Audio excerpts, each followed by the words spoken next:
You ask Tiger to solve. This deals with linear equations with one unknown. The final result is y equals -31/12. Let's solve it step by step. Group all constants on the right side of the equation. Subtract 93/4 from both sides.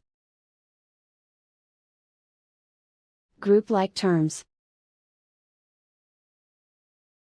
Combine the fractions. Combine the numerators. Reduce the zero numerator. Simplify the arithmetic.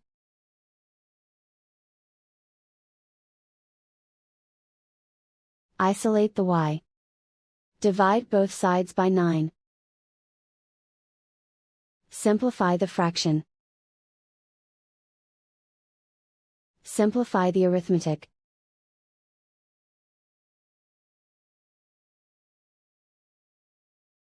And so the final result is y equals -31/12.